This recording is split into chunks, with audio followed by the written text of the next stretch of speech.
Chaudhary, the practical motivational speaker and a transformational coach, और आपका host और आपका दोस्त स्वागत करता हूं आप तमाम लोगों का श्री कुशाल दास विश्वविद्यालय की इस मुहिम, जिसको नाम हमने शख्सियत दिया है।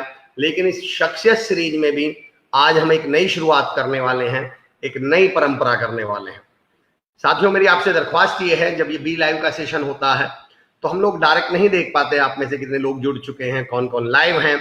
अगर आप लाइव हो रहे हैं, आप हमारे साथ जुड़ रहे हैं, तो कृपया करके कमेंट आप करें। आप कमेंट में लिख सकते हैं ताकि हमें ये पता चले कि हम किन लोगों के साथ जुड़ चुके हैं। श्वेता पासी जी, वेरी गुड मॉर्निंग, बहुत बहुत शुक्रिया Shweta Pasi ma'am. The most consistent learner I have ever seen in my life, I must appreciate you for your learning. Thank you so much ma'am for joining अस। तमाम लोग जो हमारे साथ जुड़ रहे हों, उनसे मेरी दरख्वास्त है, उनसे मेरी रिक्वेस्ट है कि Hitesh Kumar Trivedi ji, very good morning, मैं शानदार हूं हितेश सर, आप कैसे हैं?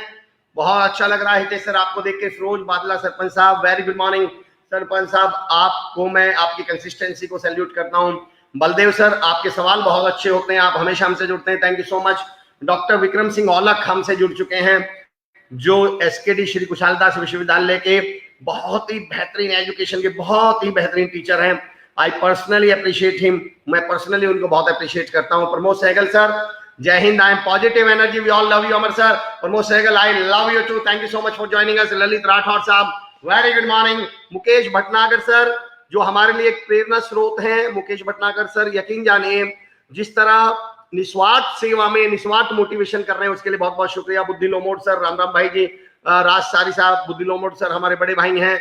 Ashu Arora ji, very good morning. Sushil Gupta ji, Baba Narayan Das group of education Neem Ka Thana, Sushil sir मैं स्वागत करता हूं आपको, वेलकम करता हूं सर। सूर्य प्रकाश वर्मा जी, मैं भी मोटिवेटर, क्या बात है। मैं तमाम लोगों का स्वागत करता हूं जो हमारे साथ जुड़े हैं। और यकीन जानिए दोस्तों, आज जिस मेहमान जिस शख्सियत से हम मिलने वाले हैं, उनसे मिलने के बाद देखिए आप एक महत्वपूर्ण बात समझने की कोशिश करिए। प्रतीक गर्ग जी, जय श्री राधे कृष्ण सर जी, वेरी जय श्री राधे जी, बहुत बहुत शुक्रिया। और doctor Vikram sir, thank you so much for joining अस। तमाम लोग जो हमारे साथ जुड़ रहे हैं, एक बहुत महत्वपूर्ण बात मैं कहने वाला हूं, देखिए समझने की कोशिश करिए।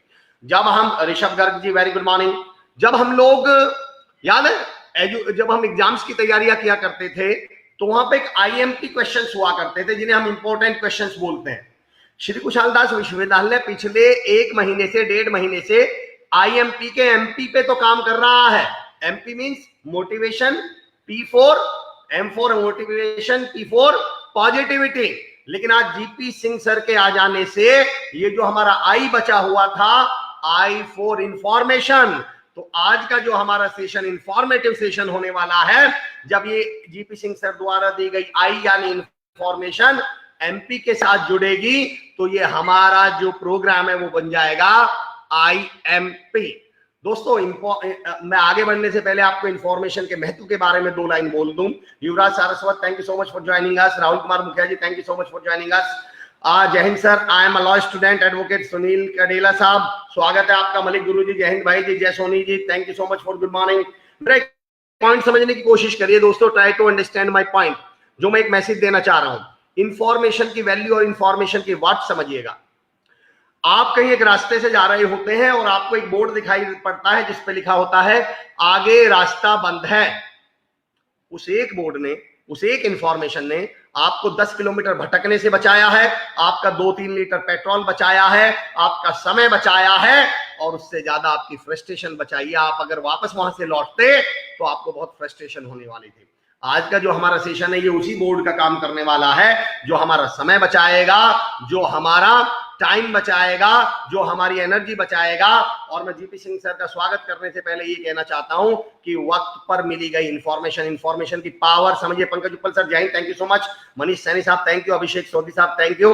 वक्त पर मिली इंफॉर्मेशन हमें फ्रस्ट्रेशन से बचाती है और हमें प्रिपरेशन की तरफ ले जाती है। मैं अक्सर अपनी ट्रेनिंग्स में पूछा करता हूं कि कैंसर लाइलाज है या इलाज है इसका, तो ज्यादातर मुझे जवाब मिलता है सर अगर फर्स्ट स्टेज पे पता चल जाए तो इलाज है, 4th स्टेज पे पता चले तो कोई इलाज नहीं है। यानी अगर हमें इंफॉर्मेशन फर्स्ट स्टेज पे मिल जाए तो वो हमें 4th स्टेज की, और वही इंफॉर्मेशन हमें 4th स्टेज पे मिले तो 4th स्टेज पे सिवाय फ्रस्ट्रेशन के हम कुछ नहीं कर सकते। फर्स्ट स्टेज पे मिली इंफॉर्मेशन हमें फ्रस्ट्रेशन से बचाएगी और हमारा इलाज भी करेगी। मैं ऐसे आदरणीय जीपी सिंह सर को यहाँ पर इन्वाइट करने वाला हूं, जो उनके परिचय में मैं आपको बता दूं पीटीईटी राजस्थान के कोऑर्डिनेटर हैं 2020 के, और सन 2019 के भी कोऑर्डिनेटर जेपी सिंह सर ही रहे हैं। JP Singh sir Ganga Singh university के फाउंडर मेंबर रहे हैं, और आज हम उनसे तमाम बातें जानने वाले हैं पीटीईटी एंट्रेंस एग्जाम के बारे में, बीएड एग्जाम्स के बारे में, कोविड-19 के बाद जो चुनौतियां, चैलेंजेस आए हैं इस एग्जाम को लेकर। मैं स्वागत करता हूं जीपी सिंह सर का। संजीव सर, मैं रिक्वेस्ट करता हूं आप जीपी सिंह सर को हमारे साथ लाइव लाएं। नमस्कार जी, राकेश दामू सुथार साहब, गौरव बैसला जी, सर बहुत बहुत हार्दिक स्वागत है, बहुत बहुत वेलकम है सर आपका जीपी सिंह सर। नमस्कार। नमस्कार अमर जी, नमस्कार। सबसे पहले मैं सर तहे दिल से आपको धन्यवाद और साधुवाद भी देता हूं, क्योंकि आपने अपने बेशकीमती समय से, हेक्टिक शेड्यूल में से जो समय निकाला है, और उससे भी बड़ी बात सर, इस कोविड-19 के दौरान हम सबको तो अपनी अपनी चिंता है कि हमारा क्या होगा, पर मैं ये जानता हूं कि आपको 4,80,000 लोगों की चिंता है जिन्होंने वो पीटीईटी के फॉर्म भरे हैं, कि आप जो पूरे राजस्थान की चिंता कर रहे हैं, उस समय जो काम में लगे हुए हैं, उसके लिए आपको साधुवाद। और मैं चाहता हूं सर कि इससे पहले कि मैं पीटीईटी के बारे में आपसे कुछ पूछूं, मैं चाहता हूं कि आप अपने बारे में कुछ बताएं, ताकि हमारे लोग आपसे रूबरू हो सके, आपसे जुड़ सके। धन्यवाद अमर जी। सबसे पहले तो मैं आपका और जो एसकेडी यूनिवर्सिटी के अधिकारी हैं उनका तहे दिल से धन्यवाद करता हूं कि उन्होंने मुझे आपसे रूबरू होने का अवसर प्रदान किया। जहां तक मेरे जीवन परिचय के बारे में आपने कहा है, तो मैं आपको बता दूं, बहुत ही सिंपल सा है। मैं बिल्कुल जिसको कहते हैं ठेठ ग्रामीण परिवेश वाली जो स्कूलें होती हैं, गवर्नमेंट स्कूल जिसको कहते हैं, वहां से स्टार्ट किया था मैंने। और 6ठी क्लास में आके मुझे पता लगा कि ए फॉर एप्पल होता है, जो आजकल बच्चे नर्सरी और उसमें होते हैं। क्यों गवर्नमेंट स्कूलों में हमारे जमाने में ए फॉर एप्पल 6th के अंदर आता था। 6th के अंदर जनरल जो इंग्लिश की जो किताब है वो इंट्रोड्यूस होती थी, और जो जब 8th तक हम हिंदी मीडियम की स्कूलों में रहे, उसके बाद हिंदी मीडियम की ही जो प्राइवेट स्कूल्स होती थी उसमें एडमिशन लिया मेरिट के आधार पे, क्योंकि साइंस मैथ्स बैकग्राउंड से था, तो घर वालों की सबकी इच्छा थी कि भाई इंजीनियरिंग, उस समय इंजीनियरिंग में एडमिशन 11वीं के बाद मेरिट बेसिस पे हुआ करता था। और राजस्थान के अंदर आजकल तो बहुत सारे इंजीनियरिंग कॉलेजेस हैं। उस समय हमारे पास जो ऑप्शन थे वो या तो जयपुर का जो रीजनल इंजीनियरिंग कॉलेज या जोधपुर में एमबीएम, ये 2 मेन कॉलेज थे जहां पर राजस्थान से जाने वाले बच्चे एडमिशन ले सकते थे। और वो भी एडमिशन प्योरली 11वीं के अंदर, जिसको हम उस समय सीनियर सेकेंडरी बोलते थे, उसमें जो प्राप्तांक थे उसके आधार पर होता था। उस समय कोई एंट्रेंस टेस्ट नहीं था। तो नेचुरली पहले हमने कोशिश वहां के लिए की, मेरिट में मेरा नंबर नहीं आ पाया, तो उसके बाद हमने लाचू कॉलेज से बीएससी किया, साइंस मैथ से। बीएससी के बाद एमएससी फिजिक्स किया। एमएससी फिजिक्स जून के अंदर हमारा रिजल्ट आया था। तो उस मामले में मैं अपने आप को बहुत लकी मानता हूं, भाग्यशाली मानता हूं। हालांकि मैंने कभी सोचा नहीं था कि मुझे जिस जॉब में आज हूं वो करना पड़ेगा, क्योंकि स्कूल और कॉलेज लाइफ में हम जो टीचर के प्रति एक इमेज बनाए हुए थे, तो कभी भी चॉइस पे नहीं था। ये मैं आपको बिल्कुल फ्रैंकली बता रहा हूँ, मेरी चॉइस पे था बीएससी के बाद एक फाइटर पायलट बनने का विचार था, क्योंकि मैं एनसीसी एयर विंग से था, बेसिकली एयर विंग का कैडेट था। और एयर विंग के कैडेट्स को कॉलेज में हम जब थे, तो जो एयर बेस है आपका जोधपुर का, जो एयरफोर्स स्टेशन है, वहां पे डेली हमको ग्लाइडिंग की परमिशन थी।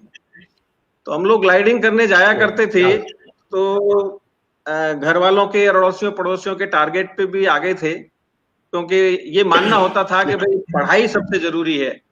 और नेचुरली हम जब ग्लाइडिंग में जाते थे तो वो पढ़ाई की कॉस्ट पे होता था। परंतु मेरे दिमाग में विशेष रूप से फाइटर पायलट बनने की एक वो थी, ख्वाहिश थी।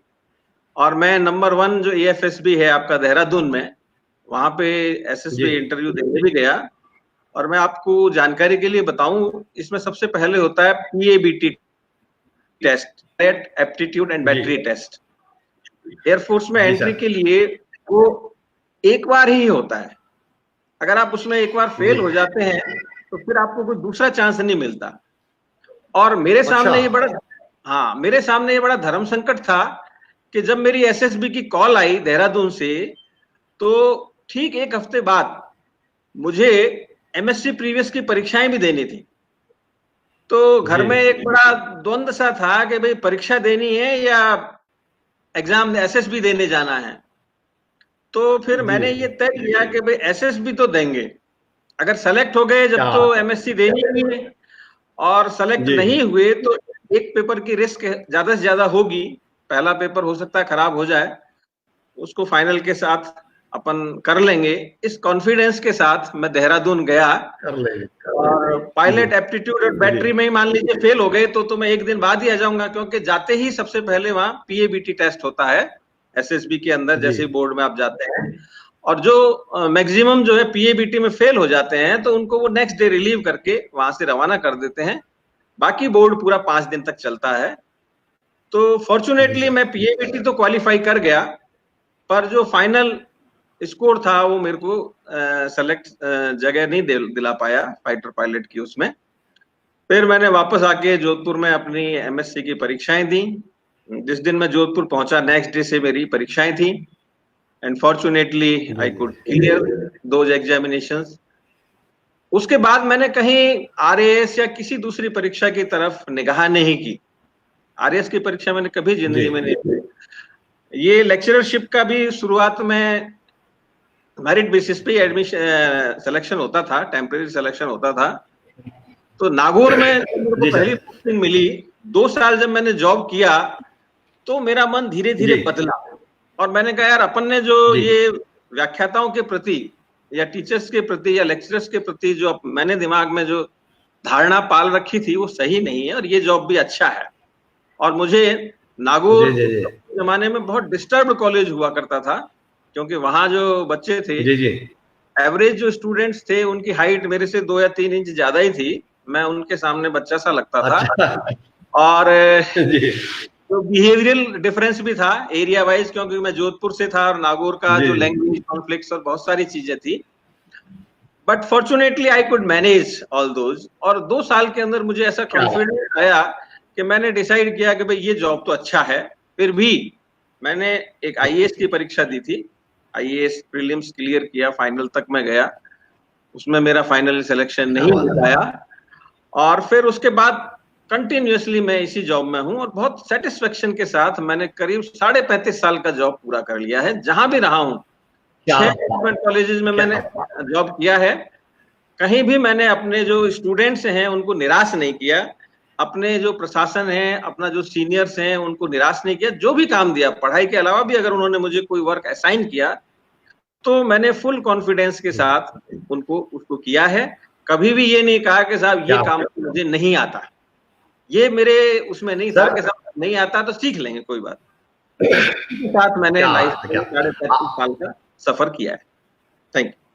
क्या आपके जीवन परिचय से जीपी सर एक बात तो मुझे समझ में आ गई कि आप फाइटर पायलट बेशक ना बने हो, पर फाइटर तो बन गए आप जबरदस्त फाइटर है। आपने जब जब चुनौतियां आई, जब जब चैलेंजेस आपके सामने आए, तो वो फाइटर होने का जो गुण आपके अंदर था, बेशक वो प्रोफेशन में नहीं बदला, पर वो जीवन में जरूर आपके रहा। बहुत ही सर, मैंने पीटीईटी की बजाय आपके जीवन के बारे में शुरुआत इसलिए भी करी, मेरा ये मानना है कि अगर मुझे सचिन तेंदुलकर से मिलने का मौका मिले तो मैं बजाय क्रिकेटर उससे ये पूछने के कि क्रिकेटर कैसे बने, मैं उनसे पूछूंगा सचिन कैसे बने, क्योंकि क्रिकेटर कोई भी बता सकता है, सचिन कैसे बना जाता है ये केवल सचिन ही बता सकते हैं।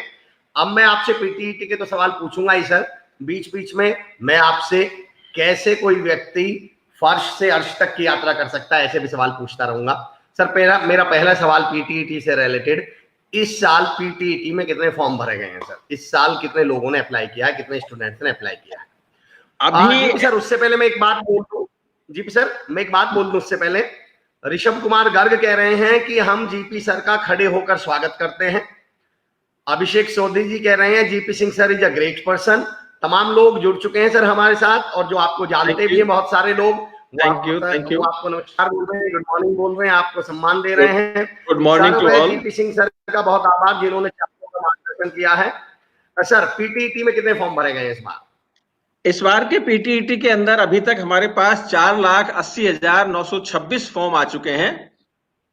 इसमें से जी 1,53,696 153,696 ये 4 ईयर इंटीग्रेटेड जो बीए बीएड और बीएससी बीएड की डिग्री होती है उसके लिए बच्चों ने अप्लाई किया है, और 3,27,230 ये 2 ईयर जो ग्रेजुएशन के बाद बच्चे जाते हैं उनके एप्लीकेशंस हमें मिल चुके हैं। और 15 तारीख हमारी लास्ट डेट थी। सर सुशील गुप्ता जी, हाँ, ये 15 तारीख तक का जो स्टेटस है वो मैं बता रहा हूं। अभी 15 तारीख हमारी लास्ट डेट थी। अभी भी हमारे पास बच्चों के लगातार क्वेरीज आ रही हैं कि सर लॉकडाउन के कारण हम फॉर्म नहीं भर पाए। तो उसके लिए हमारा जो समन्वयक मंडल है उसकी राय है कि जब नॉर्मल हो जाएगा, लॉकडाउन खुलेगा, तो उस समय हम ऐसे बच्चों को एक अवसर जरूर देंगे जो फॉर्म नहीं भर पाएंगे। मेरा अगला सवाल भी था जी सर, ये मेरा अगला सवाल भी था, और आपने बहुत बड़ी राहत दे दी है उन स्टूडेंट्स को जो अभी तक डिलेमा में थे। मेरे पास भी जब कल से हमने अनाउंस किया कि जीपी सर आने वाले हैं लाइव सेशन में, तो तमाम सवाल मेरे पास भी यही आ रहे थे कि जो लॉकडाउन में फॉर्म नहीं भर पाए हैं उनके लिए सरकार ने या आपने क्या सोचा है, क्या व्यवस्था की है। तो एक बार ये फिर से अगर आप रिपीट कर देंगे तो लोगों को और थोड़ी राहत मिल जाएगी। सर देखिए, हमारे समन्वयक मंडल की और सरकार की मंशा बिल्कुल स्पष्ट है कि लॉकडाउन के कारण जो वंचित रहे हैं छात्र, उनको एक अवसर जरूर दिया जाएगा, क्योंकि इसमें छात्रों की कोई गलती नहीं है। अचानक ये लॉकडाउन की स्थिति उत्पन्न हुई और ग्रामीण परिवेश के बच्चों का जो आवागमन है वो एकदम से बंद हो गया। बहुत सारे बच्चे ऐसे हैं जिनके पास घर में ऑनलाइन की सुविधा होती नहीं है, इसलिए उनको ई मित्रा पे जाके ही फॉर्म भरना होता है। तो ऐसे जो वंचित छात्र हैं उनके लिए हम एक अवसर जरूर देंगे जैसे ही हमारा लॉकडाउन के पश्चात प्रोग्राम फाइनलाइज होगा। ये सरकार का भी ऐसा ही मंशा है और हमारे। दोस्तों क्या बात है दोस्तों, आपके लिए बहुत अच्छी खबर है। जीपी सिंह सर कह रहे हैं कि जो लोग लॉकडाउन की वजह से फॉर्म नहीं भर पाए हैं उन्हें एक मौका और दिया जाएगा, और ये इस मुश्किल हालात में आप तक जो ये राहत भरी खबर पहुंची है उसके लिए मैं धन्यवाद करता हूं जीपी सिंह सर का। जीपी सर, सुशील गुप्ता जी कह रहे हैं कि पीटीईटी के कोऑर्डिनेटर के रूप में सबसे जबरदस्त कार्यकाल रहा है जीपी सर का। तमाम लोग आपके जानने वाले हमारे साथ जुड़े हुए हैं और वो लगातार आपके बारे में लिख रहे हैं। प्रवीण कुमार राजभर सर हमारे साथ जुड़ चुके हैं, स्किलिंग यू के फाउंडर। जी, आप कुछ कहना चाह रहे हैं जीपी सर?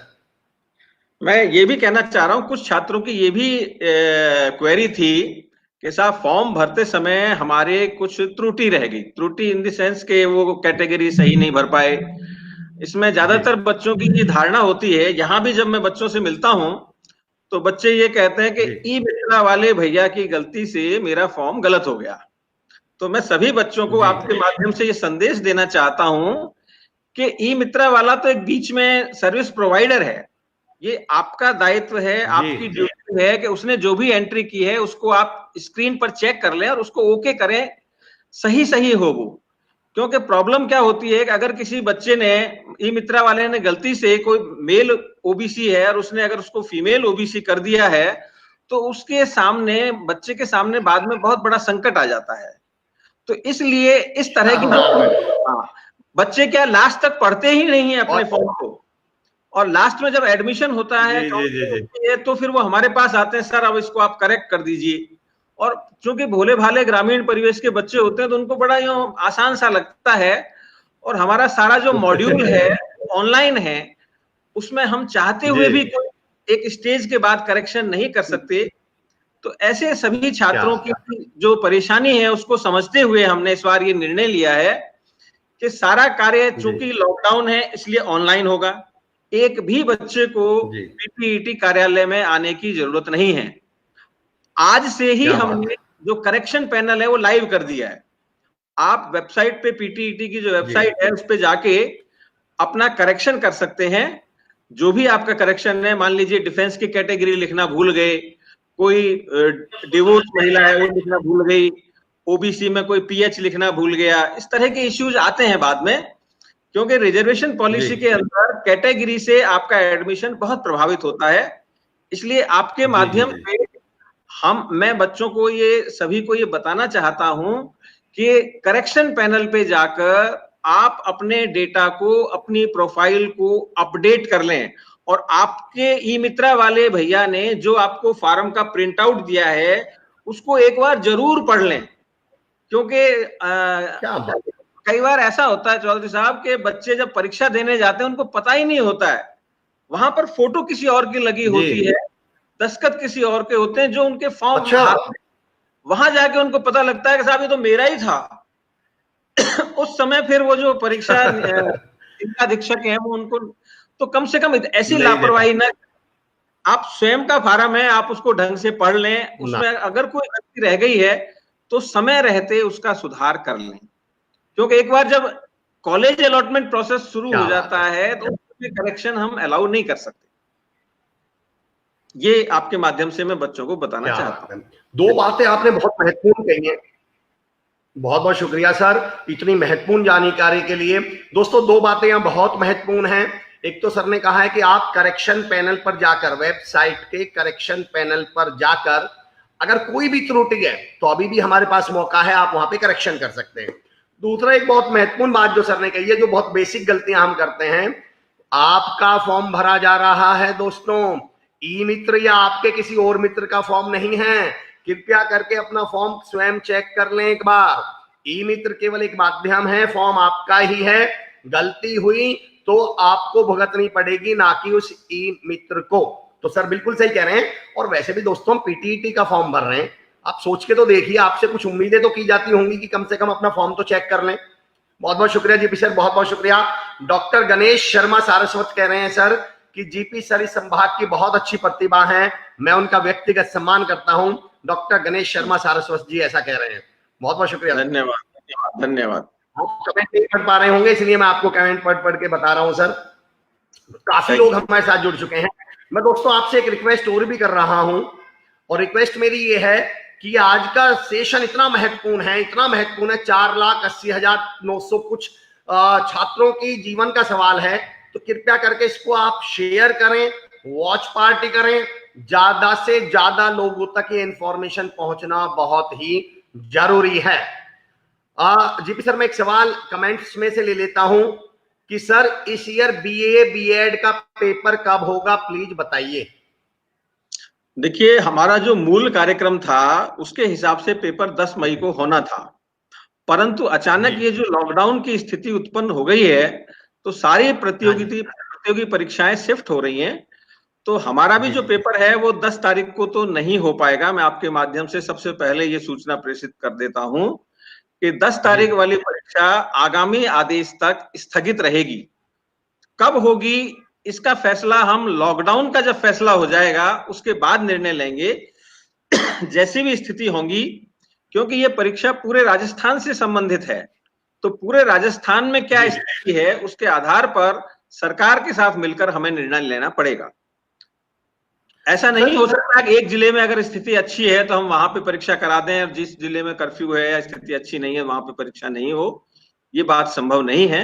तो इसमें बहुत सारे फैक्टर होते हैं जिन पर विचार करके छात्रों को समय रहते सूचित कर दिया जाएगा। ऐसा नहीं है कि भाई आज हम घोषणा करें कल परीक्षा हो जाएगी, संपूर्ण समय दिया जाएगा, पूरी पब्लिसिटी होगी, समाचार पत्रों के माध्यम से, वेबसाइट के ऊपर इसकी सूचना छात्रों को कम से कम भी 15 से 20 दिन पहले मिल जाएगी कि किस तारीख को पेपर होगा। पर आपके माध्यम से मैं ये जरूर बता देता हूं कि 10 मई को होने वाली परीक्षा 10 मई को संभव नहीं है, नहीं होगी, क्योंकि अभी जो लॉकडाउन की स्थितियां हैं उसके आधार पे हमारे समन्वयक मंडल का और सरकार से चर्चा करने के बाद जिस निर्णय पर हम पहुंचे हैं वो निर्णय ये बहुत ही महत्वपूर्ण सूचना, मैं आपका धन्यवाद करता हूं सर, साधुवाद करता हूं। तमाम लोग जो इस बारे में मतलब अभी डिलेमा में होंगे, असमंजस में होंगे कि क्या होने वाला है, जीपी सर ने बिल्कुल स्पष्ट कर दिया है कि 10th को ये एग्जाम नहीं होने वाले हैं। और मुझे अच्छी बात ये लगी सर, सूचना पहुंचाने के लिए बाकायदा समाचार पत्रों में बताया जाएगा, पब्लिसिटी की जाएगी, अलग अलग माध्यम से छात्रों को बताया जाएगा कि एग्जाम की डेट कब होगी। जीपी सर यहां से मैं एक सवाल पूछना चाह रहा हूं, क्या इन परिस्थितियों को देखते हुए, बदले हुए हालात को देखते हुए सरकार और आपकी टीम क्या इस एग्जाम को ऑनलाइन कराने के बारे में भी सोच सकती है या सोच रही है निकट भविष्य में? या हाँ, ऑनलाइन परीक्षा के बारे में विचार किया गया था, परंतु हमारे परीक्षा में क्या ज्यादातर जो अभ्यर्थी हैं वो ग्रामीण परिवेश के हैं, और बहुत सारे ऐसे हैं जो ऑनलाइन प्रोसेस से अभ्यस्त नहीं हैं। मैंने आपको बताया ना कि वो अपना स्वयं का जो परीक्षा फॉर्म है वो भी भरने में असमर्थ हैं।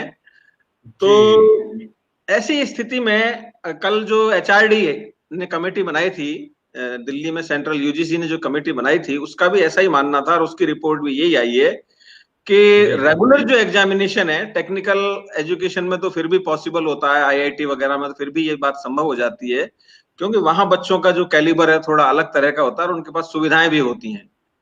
यहाँ पे एग्जामिनेशन जो नॉर्मल यूनिवर्सिटीज हैं या हमारा जो एग्जामिनेशन है वो रूरल बैकग्राउंड के बच्चों से ज्यादा संबंधित है, इसलिए ऑनलाइन हाल फिलहाल कोई संभावना नजर नहीं आ रही है।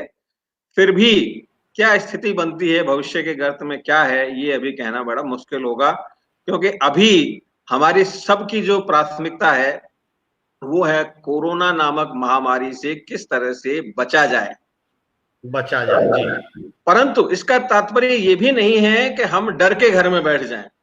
घर में आप बैठें, कॉन्फिडेंस के साथ बैठें, और जैसे डेली लाइफ में कुछ रूल्स फॉलो करते थे, कुछ डिसिप्लिन रूल्स और जोड़ लें, जैसे सोशल डिस्टेंसिंग है, मास्क है, सैनिटाइजेशन है, हैंड वॉश है। ये 3 चीजें अगर कोई भी व्यक्ति जोड़ ले अपने जीवन के अंदर, उसको अपनी जीवन शैली का एक अंग बना ले, और कभी भी इमोशन में किसी से गले न मिले। अब थोड़ा सा बदलना पड़ेगा क्योंकि हम भारतीय ज्यादा होते हैं, तो वो इमोशन को छोड़कर हम अपने जीवन शैली को थोड़ा दूसरे रूप में लाएं, तो हमारे यहाँ जो इम्यून सिस्टम है वो दूसरे यूरोपीय देशों की तुलना में कंपैरेटिवली बेटर है, ये बहुत सारे लोगों ने माना है। तो हम इस लड़ाई को भी आसानी से जीत लेंगे। और जहां भी पब्लिक प्लेस पे जहां वहां एक सेल्फ डिसिप्लिन, देखिए सरकार के भरोसे सोशल डिस्टेंसिंग हर जगह, पुलिस वाले लाइन बनवाएं, वो सोशल डिस्टेंसिंग मेंटेन करें, ये कल्चर अब हमें चेंज करनी पड़ेगी। अगर कोरोना से हमें अपनी लड़ाई जीतनी है तो कोई दवाई कारगर नहीं हो, ये चीज ज्यादा कारगर हो। मेरा ऐसा क्या बात कही आपने सर, मुझे बड़ा अच्छा लगा आपने न केवल एग्जाम्स के बारे में जो ये मैसेज दिया है। निदा फाजली साहब का एक शेर मुझे याद पड़ गया, जो अभी आप कह रहे थे, बशीर बद्र या निदा फाजली साहब का एक शेर है कि कोई हाथ भी ना मिलाएगा गर गले मिलोगे तपाक से, ये कोरोना का टाइम है जरा फासलों से मिला करो। पहली बात तो मिलिए ही मत, और मिलना भी है तो जरा सोशल डिस्टेंसिंग बनाए रखे। बहुत बहुत शुक्रिया सर। तमाम सवाल आ रहे हैं हमारे सामने जीपी सर, और मैं आपका इसलिए भी साधुवाद धन्यवाद करता हूं कि आपने अपना जिस तरह का मुकाबला आप लोग कर रहे हैं, सही बताएं, हम तो घरों पर बैठे हुए हैं, हम पे कोई जिम्मेदारी नहीं है, हम पे सिर्फ अपनी जिम्मेदारी है। आप पर तो पूरे राज्य की जिम्मेदारी है, 4,80,000 लोगों की जिम्मेदारी है। मैं आपको साधुवाद भी देता हूँ, धन्यवाद भी देता हूँ, सैल्यूट भी करता हूँ सर। कई सारे सवाल आ रहे हैं, उनमें से मैं 1 बाय 1 सवाल लेता रहूंगा। डॉक्टर राजेंद्र दूधी आप कह रहे हैं आपका एसकेडी के मंच पर आपका स्वागत है सर। हम श्री कुशाल दास विश्वविद्यालय के मंच पर आपका बहुत बहुत स्वागत करते हैं। वो लिख रहे हैं सर, एक महत्वपूर्ण सवाल है डॉक्टर गणेश शर्मा सारस्वत साहब का कि श्रीमान, अगर इस आपदा की व्यवस्था में सुधार नहीं होता है तो प्री बीएड की परीक्षा कैसे संभव होगी, जबकि अभी तो स्नातक पर स्तर की परीक्षा भी नहीं हो पाई है। तो सवाल ये है, क्या मेरिट को आधार अपनाया जा सकता है? क्या अब की बार बिना एग्जाम के एडमिशन दिए जा सकते हैं बीएड में? देखिए, ये बहुत प्री मैच्योर्ड क्वेश्चन है। अभी हिंदुस्तान में ऐसी स्थिति आई नहीं है, अभी तो मात्र 40 दिन का समय निकला है। वैसे भी हमारे बीएड में 30 जुलाई तक प्रवेश का कार्यक्रम रहता है, और वो प्रवेश का कार्यक्रम जब होता है जब 12वीं का रिजल्ट, बोर्ड का रिजल्ट आ जाए, राजस्थान बोर्ड और सीबीएसई का रिजल्ट आ जाए, और दूसरा जितनी भी यूनिवर्सिटीज हैं, कम से कम राजस्थान की जो यूनिवर्सिटीज हैं, उनके परीक्षा परिणाम आ जाएं। बेसिकली कुछ जो कॉलेज के एडमिशन का काम स्टार्ट होता है जब वहां के लिए जो एलिजिबिलिटी वाली इंस्टीट्यूशंस हैं, संस्थाएं हैं, वो अपना काम पूरा कर लें। तो अगर ये बोर्ड का रिजल्ट, अगर ये यूनिवर्सिटीज का रिजल्ट सब कुछ जुलाई के अंत तक भी आ जाता है, तो मेरे हिसाब से हमें इस प्रवेश को करने में प्रवेश परीक्षा को आयोजित करने में किसी भी तरह की कोई समस्या नहीं होगी। जहां तक बात है सोशल डिस्टेंसिंग के साथ परीक्षा करानी है, उसके लिए हमने प्लानिंग कर ली है पहले से ही। सेंटर्स बढ़ाने पड़ेंगे तो बढ़ा लेंगे हम, उसके लिए हम तैयार हैं। मेन चीज है बच्चों को भी हम आपके माध्यम से ये बताना चाहते हैं, और मैं तो सारे जो भी लोग जुड़े हुए हैं उन सबसे भी अपील करूंगा कि आप अपने अपने एरिया में आप स्वयं भी, ये अभी जो समय है वो यही है कि हम पॉजिटिव बातों को ज्यादा से ज्यादा फैलाएं, सही बातों को फैलाएं। ज्यादा से ज्यादा। अभी क्या हो रहा है कि जितने भी सोशल मीडिया के ग्रुप हैं उसमें दुष्प्रचार या भ्रामक खबरें या एक्स्ट्रापोलेट करके खबरें ज्यादा प्रसारित हो रही हैं। हमें किसी करने का जो है, आज की स्थिति ये है, आप आज की स्थिति से काम करते रहिए और लाइफ को एंजॉय करते रहिए। फिर भी अगर कोरोना किसी को होगा तो हो जाएगा, उसमें क्या, नॉर्मली किसी को हार्ट अटैक भी तो होता है, किसी को टीबी भी तो होती है, और ये भी एक बीमारी है, रोड चलते एक्सीडेंट भी तो हो जाते हैं, that is part of life. तो हम अननेसेसरीली अपने आप को किसी तरह के डिप्रेशन में डालें इसके भय से, जबकि वो दूर दूर तक आपके पास है ही नहीं, आपकी कॉलोनी में अभी एंटर नहीं हुआ है, तो इतना भी डरने की आवश्यकता नहीं है। मैंने कहा एक लाइफ का दूसरे तरह का डिसिप्लिन आपको बनाना पड़ेगा। और ये जो प्रश्न है ये बहुत अर्ली है कि हम मेरिट के आधार पे एडमिशन कर लें या बिना पढ़े ही हम आगे की परीक्षाओं में चले जाएं। जब मान लीजिए सबको साल भर घर बैठना है, तो मेरा व्यक्तिगत मानना ये है, अगर सबको साल भर घर बैठना ही है तो फिर जल्दी किस चीज की है? जब सारी ट्रेनिंग लेट हो रही है तो ठीक है जी, आपका टाइम टेबल उसी के हिसाब से है, फिर आप सबको जल्दी की जरूरत क्या है? मान लीजिए सही टाइम पे एडमिशन भी कर दिए और घर पे बैठा रहना स्टूडेंट को, तो फिर क्या फायदा है ऐसे उससे? और ये बहुत बढ़िया बात आप कह रहे हैं सर कि अगर वो सबका लेट हो रहा है तो किसी का भी लेट नहीं हो रहा है, मतलब लेट तो उसको बोलते हैं कि सिर्फ मेरा लेट हो, अगर वो सबका लेट है तो किसी का भी लेट नहीं है। एक बात मुझे आपकी बहुत अच्छी लगी सर, आप केवल एग्जाम के बारे में नहीं बता रहे हैं, आप यहाँ सकारात्मकता और पॉजिटिविटी के बारे में बहुत लोगों को महत्वपूर्ण तरीके से बता रहे हैं। मुझे एक लाइन याद पड़ रही है कि एक तो डरना, ऊपर से कश्ती पे भी शक करना, अब यार ऐसे तो दरिया पार नहीं होता। एक तो आप खुद भी डरें, ऊपर से कश्ती वाले पे भी शक करें, तो ऐसे तो दरिया पार नहीं होने वाला, फिर तो डूबना पक्का है। तो डरिए भी मत, और यकीन जानिए जो बॉडीज हैं, जो गवर्नमेंट बॉडीज हैं, जो कंट्रोलर्स हैं, जो कोऑर्डिनेटर्स हैं, उन्हें हमसे ज्यादा चिंता है इस विषय की, और वो लगातार, आप जीपी सिंह सर के जवाबों से भी ये आइडिया लगा सकते हैं कि कितनी तैयारी और प्लानिंग के साथ बैठे हुए हैं, कितनी सोच के साथ बैठे हैं, विजन के साथ बैठे हुए हैं। बहुत बहुत शुक्रिया जीपी सर। एक सवाल मेरे मन में ये भी आ रहा है सर, तो फिर क्या जो 19 अगस्त तक सुप्रीम कोर्ट के आदेश थे कि 19 अगस्त तक बीएड के सारे एग्जाम्स की प्रक्रिया पूरी कर ली जाए, एडमिशंस की, तो क्या उसमें भी कुछ फ्लेक्सिबिलिटी होगी, और उसका क्या मतलब, अभी आप क्या समझते हैं? ये भी मैं क्लियर कर देता हूं, वो बेसिकली एकेडमिक कैलेंडर से संबंधित था वो निर्णय हाई कोर्ट का। पहले क्या होता था कि सीटें रिक्त रहने के कारण महाविद्यालयों की मांग होती थी, साहब हमारी सीटें रिक्त रह गई हैं, चौथी काउंसलिंग कर दो, पांचवी काउंसलिंग कर दो, छठी काउंसलिंग कर दो। तो ये एडमिशन जो है, जो जुलाई में स्टार्ट होते थे, वो एक समय ऐसा था जब दिसंबर तक भी चला करते थे, क्योंकि बच्चे जैसे फर्स्ट लिस्ट में हमने सीटें एलोकेट की, मान लीजिए फर्स्ट काउंसलिंग में हमने सारी की सारी सीटें भर दी, भरना हमारे हाथ में है पर ज्वाइन कराना हमारे हाथ में नहीं है। और उसमें से मान लीजिए 30% बच्चों ने ज्वाइन नहीं किया, तो वो 20% सीटें हमें नेक्स्ट काउंसलिंग में, फिर वो 20% में से मान लीजिए फिर बच्चों ने ज्वाइन नहीं किया।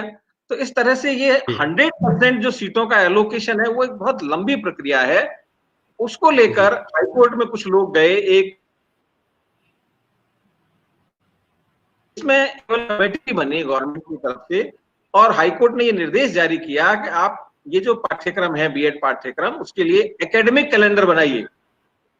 तो उस एकेडमिक कैलेंडर के आधार पर ये था कि पिछले, वैसे तो 31 जुलाई लास्ट है इसकी, मतलब 1 अगस्त से कक्षाएं प्रारंभ हो जानी चाहिए उस कैलेंडर के हिसाब से, तो परंतु यदि 1 अगस्त तक मान लीजिए यूनिवर्सिटियों के रिजल्ट ही नहीं आते हैं, मान लीजिए बोर्ड का रिजल्ट ही नहीं आता है, आएगा, ये तो सब प्रक्रिया मानते हुए है कि जब बोर्ड का रिजल्ट जून में आ जाए, अगर बोर्ड का रिजल्ट जून में आ जाता है तो 1 अगस्त से हमारी प्रक्रिया भी पूरी हो जाएगी।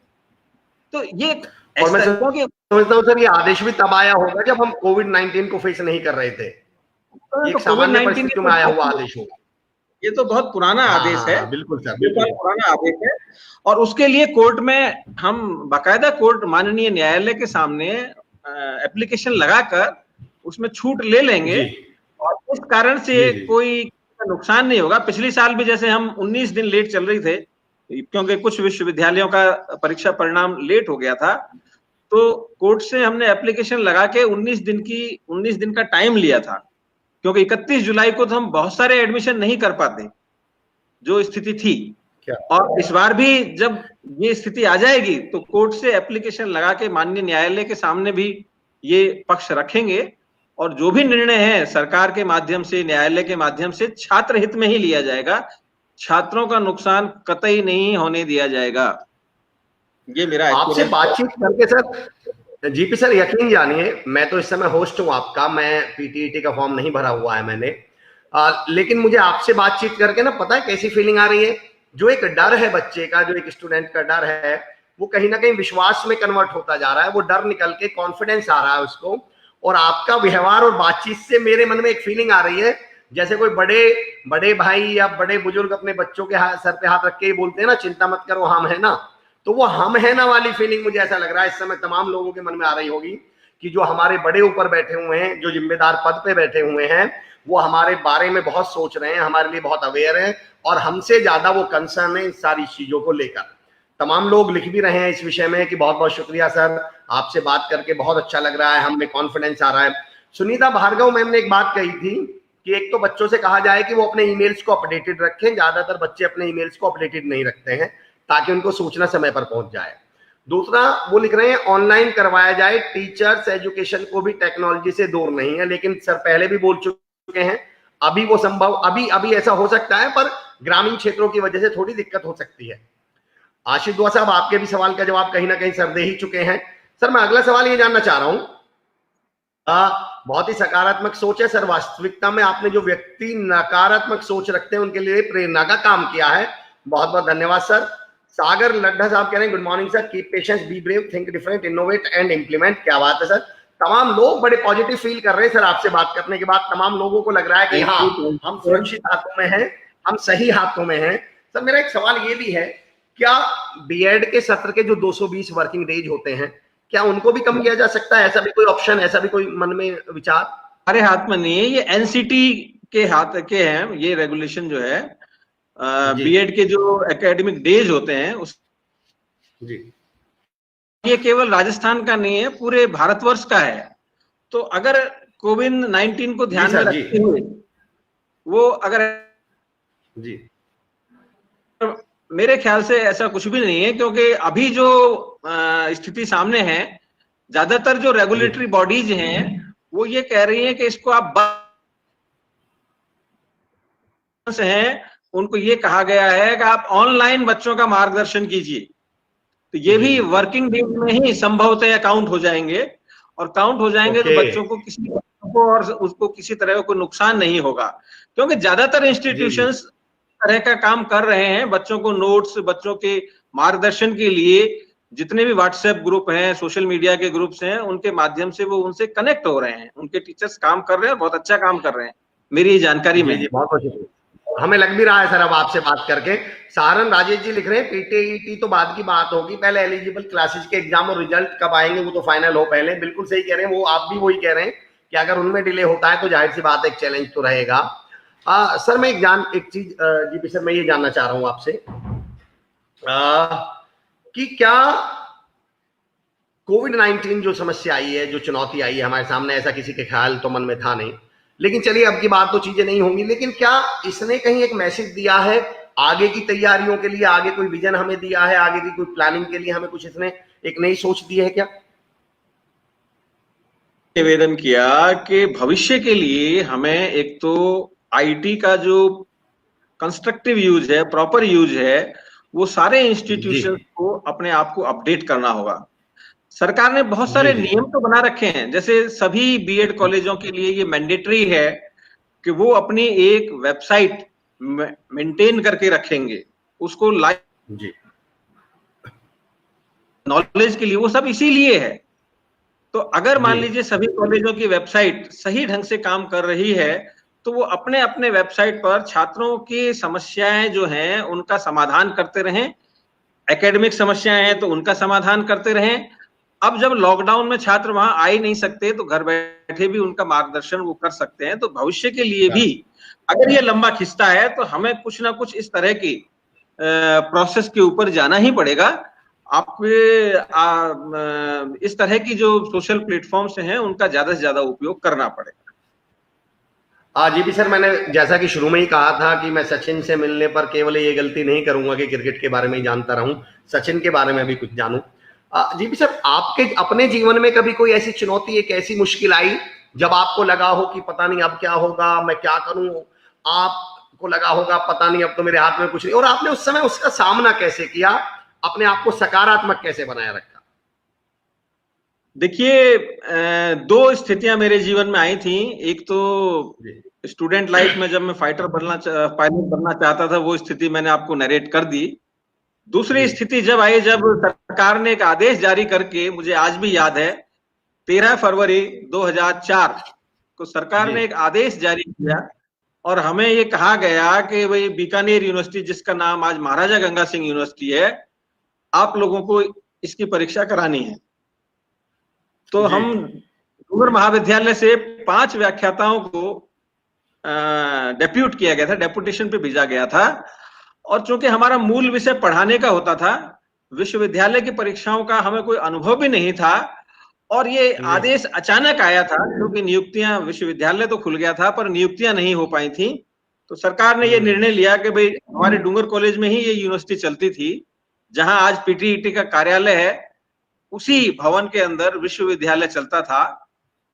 तब वहां क्योंकि मैं कंप्यूटर का ओआईसी था, और कंप्यूटर के ऊपर जो फॉर्म थे, उस समय 1 लाख फॉर्म ही थे, और 1 लाख फॉर्म्स को कंप्यूटर के ऊपर चढ़ाना, उनको रोल नंबर आवंटित करना, और उन सबके प्रवेश पत्र जितने भी महाविद्यालय थे, उन महाविद्यालयों तक पहुंचाने का जिम्मा मेरे सिर पे आ गया।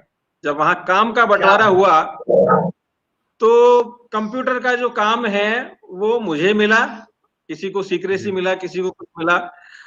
तो मेरे समझ में ये नहीं आ रहा था कि भाई ये काम होगा कैसे, क्योंकि 13 तारीख को तो विश्वविद्यालय के अंदर जो फॉर्म्स थे वो बोरों के अंदर बंद थे। अब उनको बोरों से बाहर निकाल के, टीम्स बना के, और कंप्यूटर के ऊपर डाटा एंट्री करा के, फिर उसको चेक करा के, फिर उसको रोल नंबर आवंटित करके, और उसके बाद जो परमिशन लेटर है छात्रों का, वो मैन्युअली जारी होता था। मतलब हमने, मान लीजिए, कंप्यूटर से रोल नंबर तो लगा के दे दिए, पर जो भी नीचे की टीम होती थी उसको फॉर्म के ऊपर 3 जगह लिखना होता था रेड पेन से रोल नंबर।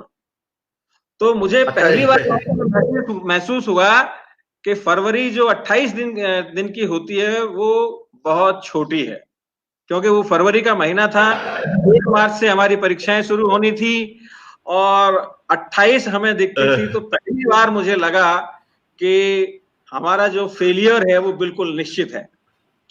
तो ऐसी स्थिति में जब हमने काम किया, रात को कभी 10 बजती थी, कभी 11 बजती थी, स्टाफ बहुत कम था। फिर जो डूंगर महाविद्यालय चूंकि वहीं था, वहां का जो स्टाफ था उससे हमने सहयोग लिया और उनसे निवेदन किया। तो वहां का जो स्टाफ था उन्होंने हमारे को बहुत कोऑपरेट किया, और उनके सहयोग से 1 तारीख को हम सभी जो प्रवेश पत्र थे उनको परीक्षा केंद्रों को भेजने में सफल रहे, और सफलतापूर्वक वो परीक्षा हमने करवाई। तो ये एक वो है। दूसरा जो इसी तरह का चैलेंज मेरे सामने आया, जब ट्रेडिशनल से हमें ऑनलाइन प्रोसेस में जाना था। इसी महाराजा गंगा सिंह यूनिवर्सिटी का 2008 की बात है ये। 2008 में सबसे पहले ऑनलाइन एग्जामिनेशन फॉर्म का डिसीजन हमारे विश्वविद्यालय ने लिया, और देवयोग से उस समय भी मैं कंप्यूटर का काम इसी विश्वविद्यालय में देख रहा था।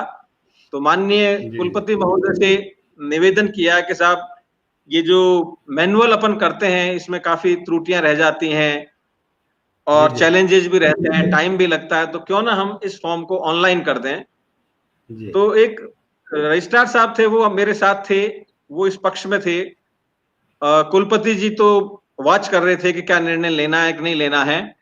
बाकी सारे लोगों को ये मत था कि साहब हम एकदम से इस प्रोसेस पे जाएंगे तो फेलियर निश्चित है, क्योंकि वर्षों से जो ट्रेडिशनल मेथड चला आ रहा था, जब हम उसको चेंज करते हैं, कहीं भी किसी सिस्टम में चेंज करते हैं, तो उसका विरोध तो सहन करना ही पड़ता है। लोगों का ऐसा मत था कि साहब ग्रामीण परिवेश के बच्चे हैं वो कैसे ऑनलाइन भरेंगे, तो मैंने कहा साहब कभी ना कभी तो शुरू करना पड़ेगा हमें। तो करते करते ये स्थिति आ गई कि हमने ऑनलाइन फॉर्म भरने का निर्णय लिया। टू स्टार्ट विद हमने कहा अच्छा इसको सप्लीमेंट्री एग्जामिनेशन में पहले ट्राई करेंगे। सप्लीमेंट्री में जब सफल हुए, मेन एग्जामिनेशन की जब बारी आई, उस समय तक महाराजा गंगा सिंह में छात्रों की संख्या 3.5 लाख हो चुकी थी।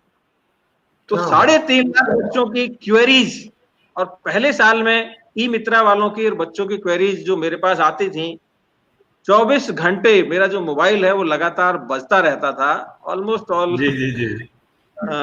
मेरी वाइफ ने मुझे अल्टीमेटम दे दिया था घर से निकालने का।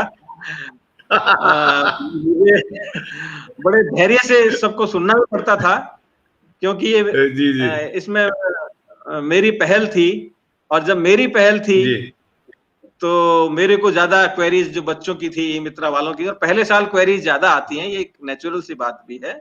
हमने उस क्वेरी को सॉल्व किया, रिजॉल्व किया, और लकीली हम सफल रहे। उसके बाद सारे विश्वविद्यालयों ने हमारे देखा देखी ऑनलाइन जो एग्जामिनेशन वाले फॉर्म वाला प्रोसेस अडॉप्ट किया, और उससे आज हम बहुत अच्छी स्थिति में हैं। बहुत सारा डेटा फॉर्म भरने की लास्ट डेट के तुरंत बाद हमें उपलब्ध हो जाता है, जो कि मैनुअल प्रोसेस में उपलब्ध नहीं होता था। तो ये 3 अवसर मेरे साथ ऐसे आए, मेरे सामने ऐसे आए, जब एक स्टेज पे मुझे ऐसा लगा कि हमने गलत निर्णय ले लिया, या ये बिना बात में लोगों से दुश्मनी मिली, जिसको कहते हैं ना, अपने दुश्मन बना लिए। क्योंकि जब किसी का सॉल्यूशन नहीं होता है तो फिर वो क्रिटिसाइज उसी को करते हैं जिसकी इस निर्णय में भूमिका प्रमुख रही होती है। बिल्कुल सही सर। तो ऐसी स्थिति मैंने लाइफ में फेस की है। लेकिन मैं एक बात तो कह सकता हूं सर, गारंटी के साथ कह सकता हूं, जितनी भी चुनौतियां और मुश्किलें आपके जीवन में आई होंगी, वो आपके स्माइलिंग फेस को देखकर वापस ही चली गई होंगी कि यहाँ कुछ नहीं होने वाला। सर तो घबराते ही नहीं, सर तो मुश्किलों की भी, जब आप मुश्किलों और चुनौतियों के बारे में बता रहे हैं, मैं अक्सर देखता हूं लोगों को, जब वो मुश्किलों की बात करते हैं तो माथे पर शिकन ले आएंगे, टेंशन ले आएंगे, हाँ सर ऐसा हुआ था एक बार। तो आप मुश्किलों की भी बात बड़े मुस्कुराते हुए कर रहे हैं। देखिए इससे बड़ी बात क्या हो सकती है। मुझे राहत इंदौरी साहब का एक शेर याद पड़ रहा है सर, मैं आपको समर्पित करता हूं शेर। अमर जी, और कोई विकल्प नहीं है। जब कोई काम करना है, सरकारी नौकर है, या छोड़ दीजिए, या काम करना है करना है। सर हमें जीवन में यही तो समझ, ये छोटी सी बात तो समझनी है कि और कोई विकल्प नहीं है। अभी जब कोई कोरोना की बात करता है तो मैं उनसे पूछता हूं भाई क्या विकल्प है, बोले सर लॉकडाउन कब खुलेगा। मैं कहता हूं कल ही खोल लो, कल चले जाओ। पर क्या कोरोना खत्म हो जाएगा क्या लॉकडाउन खुलने से? हमें ये समझना पड़ेगा विकल्प क्या है, और जब विकल्प नहीं है तो उसी विकल्प को एंजॉय करना शुरू करिए। एक शेर आपके लिए पढ़ता हूं सर, राहत इंदौरी साहब का एक शेर, जिस तरह का आपका व्यवहार और एटीट्यूड है मुश्किलों को लेकर, कि सूरज चांद सितारे मेरे साथ में रहे। ये आपकी पर्सनैलिटी पे शूट कर रहा है इसलिए पढ़ता हूं सर, कि सूरज चांद सितारे मेरे साथ में रहे, जब तक तुम्हारे हाथ मेरे हाथ में रहे, और शाखों से टूट जाएं वो पत्ते नहीं हैं हम, आंधी से कोई कह दे कि औकात में रहे। तो आपने तो हमेशा आंधी को औकात बताने का काम किया है सर। और मैं तमाम लोगों से कहता हूं जो सर को सुन रहे हैं, सर से केवल आप पीटीईटी के बारे में मत समझिए, सर के व्यक्तित्व से बहुत कुछ सीखिए। सर तमाम लोग हैं जो शुक्रिया अदा कर रहे हैं। सुनीता भार्गव मैम कह रही हैं श्री कुशालदास विश्वविद्यालय, और जीपी सर का बहुत बहुत शुक्रिया। डॉक्टर हमारे साथ प्रवीण अरोड़ा सर जुड़े हुए हैं जो कह रहे हैं एसकेडी यूनिवर्सिटी का प्रयास और जीपी सर का सहयोग प्रशंसनीय है। हजारों बच्चों को या यूं कहें लाखों बच्चों को फायदा होगा। धन्यवाद सर। युवराज सारस्वत कह रहे हैं गुड मॉर्निंग, और केसी सर हमारे साथ जुड़े हुए हैं, श्री कुशालदास विश्वविद्यालय के वरिष्ठ सहयोगी हमारे साथ हैं। नागर दामोदर साहब, GP Singh sir is very positive person in all area. Sir B Ed teacher की वीकेंड की सैलरी का क्या सीन रहेगा? भाई ये विषय कभी हम ले लेंगे बिल्कुल। आप नागर सर आपका सवाल तो अच्छा है, मैं सर पे छोड़ता हूँ इस विषय को लेते हैं या नहीं। SKD to very thanks Ramakrishna TT college Jaipur, बहुत बहुत शुक्रिया अशोक गुप्ता सर। युवराज सारस्वती जी, सहारन राजेश सर, आपने जो ट्रेडिशनल से ऑनलाइन प्लेटफॉर्म तैयार किया था अब वो ऑनलाइन प्लेटफॉर्म बहुत ऊंचाइयां छू रहा है, ऐसा सहारन साहब बोल रहे हैं, सहारन राजेश जी बोल रहे हैं। क्या बात है सहारन साहब, बिल्कुल आपने सही कहा। निश्चित रूप से आप जैसे युवाओं ने इसको ऊंचाइयों पर पहुंचा है, बहुत बहुत शुक्रिया। जीपी सर, मैं एक बात जानना चाह रहा हूँ। मेरा अगला जो सवाल रहेगा, मैं फिर बीएड पर आता हूँ। कई लोग पूछ भी रहे हैं, सर आप युवाओं को क्या संदेश देना चाहते हैं, जो लोग पीटीईटी की तैयारी कर रहे हो, या युवाओं को, मैं तो कह रहा हूँ युवाओं को, चाहे वो किसी भी चीज की तैयारी कर रहे हो। देखिए, कोई भी कॉम्पिटिटिव एग्जामिनेशन हो, उसका एक सीधा सा है आजकल, उसमें एक तो होता है मानसिक योग्यता का स्थान होता है, मेंटल एबिलिटी जिसको बोलते हैं। जनरल अवेयरनेस आपके सब्जेक्ट का तो होता ही होता है महत्व, उसके अलावा मेंटल एबिलिटी और जनरल अवेयरनेस, ये दो ऐसे बिंदु हैं जो करीब करीब हर प्रतियोगी परीक्षा में, कोई सा भी एग्जामिनेशन आप दे लीजिए, उसमें आपके काम आएंगे। तो इसके लिए मेरा छात्रों से यही आपके माध्यम से कहना है कि आप डे टू डे अपने आप को अपडेट रखिए। रोजाना की जो बातें हैं, ऐसा नहीं है कि हम केवल स्वयं के बारे में और अपने दोस्तों तक ही सीमित हैं। आप जितना ज्यादा अपना सर्कल है, एकेडमिक सर्कल, उसको बढ़ाइए, और उस एकेडमिक सर्कल को बढ़ाने से क्या होगा, आपकी नॉलेज बढ़ेगी। कोई भी व्यक्ति किसी सारे फील्ड का एक्सपर्ट नहीं होता। मैं बहुत सारी चीजें दूसरों से सीखता हूं, और कई बार ऐसा होता है कि जब किसी से वार्ता करता हूं तो 15-20 मिनट के वार्तालाप के बाद मुझे समझ में आ जाता है कि यार ये काम ऐसे होता होगा। उदाहरण के तौर पे, जब आईएएस में मुझे दूसरा विषय चुनना पड़ा, एक एग्जांपल मैं अपनी लाइफ का आपको बताता हूं।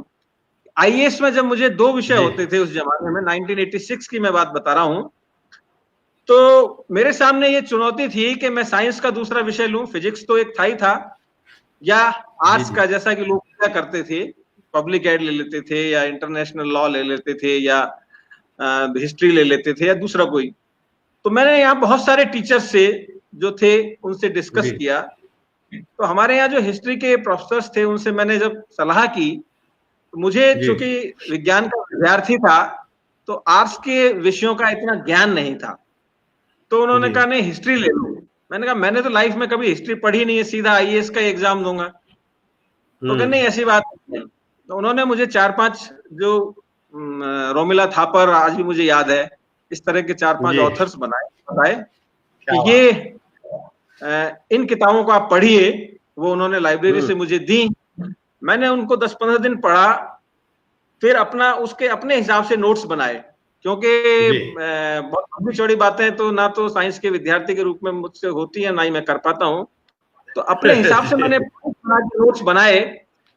तो मुझे लगा कि यार ये काम तो बहुत आसान है, मुझे यही तो याद रखना है कि बाबर की जीवनी क्या थी, अकबर की जीवनी क्या थी, उसकी डेट ऑफ बर्थ। और ये जब मैंने कंपेरेटिव टेबल बनाई तो तैयारी मुझे आसान लगने लगी, और धीरे धीरे मुझे लगा कि भाई मैंने ये जो हिस्ट्री लेने का निर्णय फिजिक्स के साथ किया है वो गलत नहीं किया है। और मैं आपको बता दूं, मुझे आज ये एडमिट करने में कोई हिच नहीं है कि मैं हिस्ट्री के कारण डिफीट नहीं खाया आईएएस में। मैं डिफीट खाया तो अपने खुद के विषय के। ये मैं फ्रैंकली आपके सामने सैल्यूट टू यू। क्या बात है सर, जी जी जी जी, क्या बात है सर। आज सर तमाम लोग ना केवल आपकी बीएड की जानकारी को पसंद कर रहे हैं, लेकिन आपका जो व्यक्तित्व है उसके बारे में बड़ी तारीफें मैं पढ़ पा रहा हूँ कमेंट्स में। कोई कह रहा है जीपी सर ग्रेट है, बहुत पॉजिटिव हैं। कोई कह रहे हैं कि लक्की शर्मा जी गुड मॉर्निंग बोल रहे हैं आपको, दीनू सारस्वत साहब, अशोक गुप्ता जी, मैं उनके नाम भी ले रहा हूँ ताकि जुड़े हुए लोगों का नाम आप तक पहुंच पाए। शशिकांत शर्मा जी, सारण राजेश जी, सूर्य प्रकाश वर्मा जी। सूर्य प्रकाश वर्मा जी ने तो लिखा है वरदान खुशी आशीर्वाद तीनों एक साथ मिल सकता है जब कोई जीपी सर जैसा अपनी कांपती उंगलियों फेर दे हमारे ऊपर, मतलब आशीर्वाद रख दे। क्या बात है GP sir, thanks, wow great. जी श्वेता मैम कह रही हैं, राजेंद्र दूधी साहब कह रहे हैं, डॉक्टर पवन पारिक साहब कह रहे हैं नमस्कार GP Singh sir. Sudipti Rastogi ma'am Lucknow से। मैं आपको बता दूं सर, आपको केवल राजस्थान से ही नहीं, लोग पूरे इंडिया से देख रहे हैं। सुदीप्ति रस्तोगी जी लखनऊ से हैं। हमारे रमन झा सर और डॉक्टर गोपाल, हमारे गोपाल सर बेगूसराय बिहार से हैं। श्वेता पासी जी हैं हमारे साथ बाहर से। नरेंद्र बराला साहब, पीयूष त्यागी जी, आशीष दुआ जी, तमाम लोग, एवी जैन साहब, गोपाल सिंह जी कह रहे हैं, Brajlal Sharma ji, are K Pandit ji, KVM TT college बोली सवाई माधोपुर से, राजीव पाराशर आपका बहुत बहुत धन्यवाद करते हैं, ऐसा बोल रहे हैं। कपिल दुआ जी कह रहे हैं सबसे super great effort bye SKD university, बहुत बहुत शुक्रिया जी। सर जीपी सर, मैं एक अगले विषय पर जो आ रहा हूँ, नितिन सुतार साहब भी हमारे साथ जुड़ चुके हैं, बहुत बहुत शुक्रिया।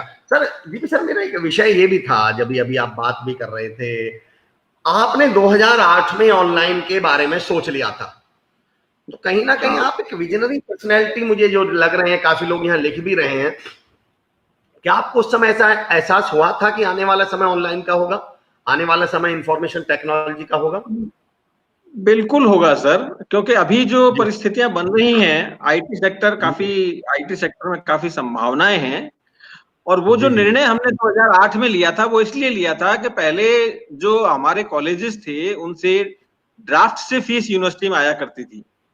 तो जो अकाउंट्स जी ऑफिसर थे, उनके साथ एक मीटिंग में ये निर्णय हुआ कि फीस बच्चों से तो अक्टूबर में ले ली जाती थी, और कई बार वो ड्राफ्ट क्या है, फरवरी मार्च तक, मतलब बच्चे की जेब से पैसा निकल गया, यूनिवर्सिटी के खाते में पैसा नहीं आया, क्योंकि एनकैश नहीं हो पाता था, प्रोसीजरल डिले बहुत था। इस प्रोसेस में क्या होता था कि जिस दिन बच्चे ने पेमेंट किया, हाथों हाथ बच्चे को भी रसीद मिल गई और सीधा यूनिवर्सिटी के खाते में आ गया। इससे फायदा ये हुआ कि हम केवल और केवल जो परीक्षा का अमाउंट था, उसके ब्याज से परीक्षा करवाने लग गए। पहले क्या बात है। लेखा शाखा वालों को ये कैलकुलेशन करके बताई, तो उन्होंने मेरे इस प्रोजेक्ट को, कुलपति जी ने, उन्होंने अप्रूव किया कि साहब हम तो ब्याज जितना हम परीक्षा पे पूरा खर्च करते हैं, वो उस समय 18 से 20 करोड़ का जी कलेक्शन था, उसका 3 या 4 महीने का जो ब्याज है, वो इतना अपने पास आ जाएगा, बैंक का ब्याज, और डे सीधा ऑनलाइन है, तो ये कोई झंझट भी नहीं है। और बच्चों जी को जी भी क्या होता था, पहले बच्चे ये प्रेशर डालते थे कि साहब लास्ट डेट निकलने के बाद भी कि साहब अब मेरा फॉर्म ले लीजिए, मेरा फॉर्म ले लीजिए। तो लास्ट डेट निकल गई, सर्वर बंद हो गया, क्लोज्ड का मतलब क्लोज फॉर ऑल।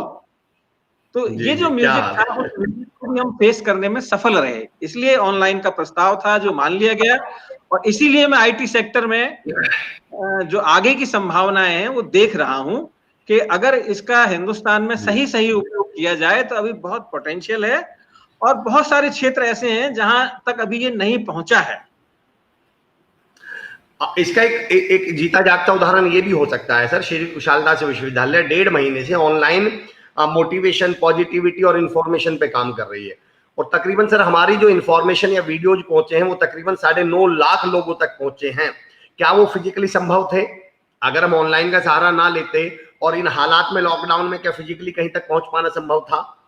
तो ये तो बिल्कुल आप सही कह रहे हैं सर। मैं 2 सवाल लेने वाला हूं, लेकिन उससे पहले सुनीता भार्गव जी ने लिखा है, thanks SKD university and GP sir, principal Sanjay ji, TT college Jaipur. वो आपको धन्यवाद दे रहे हैं।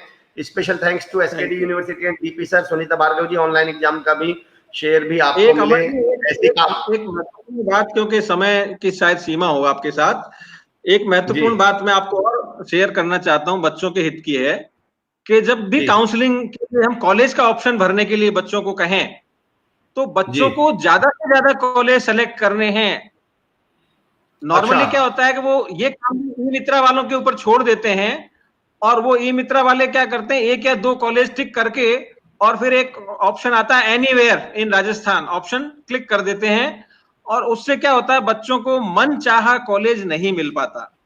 तो बच्चों से मेरी ये रिक्वेस्ट है कि जब आप कॉलेज ऑप्शन भरें तो उसमें कोई लिमिट नहीं है, आप 200 कॉलेज तक लिमिट भर सकते हैं, और उसके बाद डिस्ट्रिक्ट का सिलेक्शन करें तो आपको बाहर नहीं जाना पड़ेगा। एक बाद में शिकायत आती है कि साहब मैं तो गंगानगर का रहने वाला हूं और मेरे को तो कॉलेज मिल गया, सवाई माधोपुर मिल गया या जयपुर मिल गया।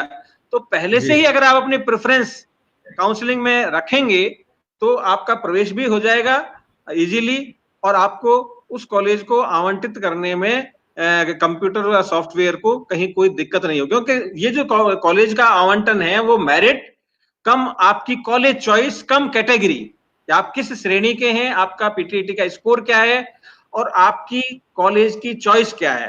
तो अगर आप किसी कॉलेज को चॉइस में रखेंगे ही नहीं तो वहां के मेरिट के लिए आप कंसीडर ही नहीं होंगे। इसलिए आपके माध्यम से मेरा बच्चों तक ये सूचना पहुंचानी है कि जब भी इस बार काउंसलिंग के लिए आप कॉलेज का ऑप्शन भरें तो उसमें पहले तो कॉलेज के बारे में जानकारी प्राप्त कर लें। कई बार ऐसा होता है कि हम आजकल सोचते,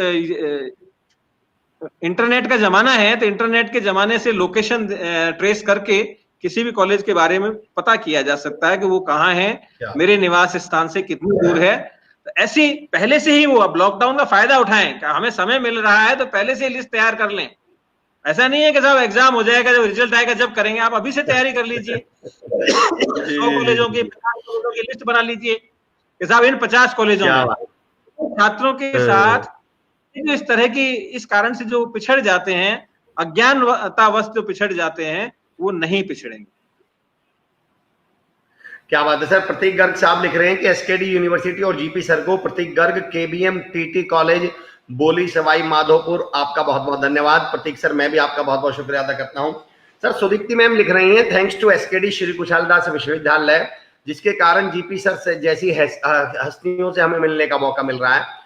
सुदीप्ति मैम, ये धन्यवाद आप ही नहीं दे रहे हैं, मैं भी आदरणीय Babulal Juneja sir, Dinesh Juneja sir, Varun Yadav sir, मैं आपको बहुत शुक्रिया अदा करता हूं श्री कुशालदास विश्वविद्यालय को, जिसके माध्यम से मुझे ऐसी शख्सियतों से मिलने का मौका मिल रहा है। यकीन जानिए सर, मुझे आनंद आ गया आपसे मिलकर। पॉजिटिविटी जो आपके चेहरे पर झलकती है, आपकी बातों में जो झलकती है, मैं सैल्यूट करता हूं सर आपको। सुनीता भार्गव मैम कह रही हैं कि सर जैसे ऑनलाइन का श्रेय भी आपको मिले, हम ऐसी कामना करते हैं।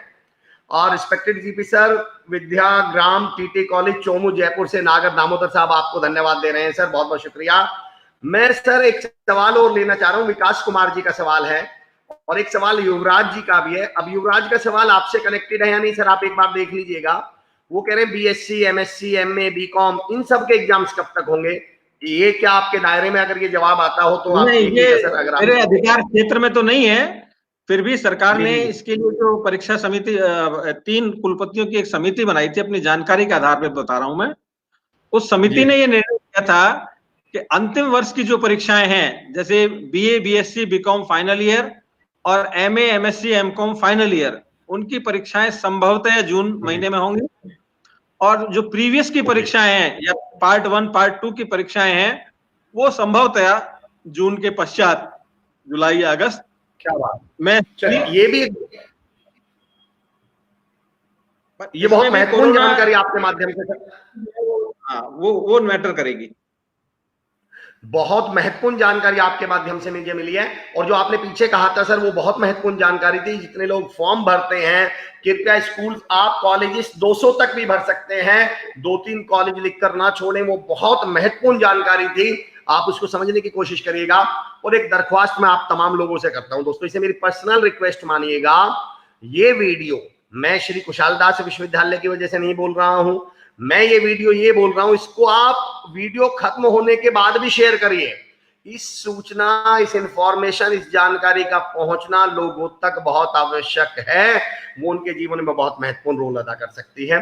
सर एक विकास कुमार जी का एक सवाल है जीपी सर, देखिएगा आप इसको किस तरह से आंसर देते हैं, और ये तमाम लोगों के मन में भी है।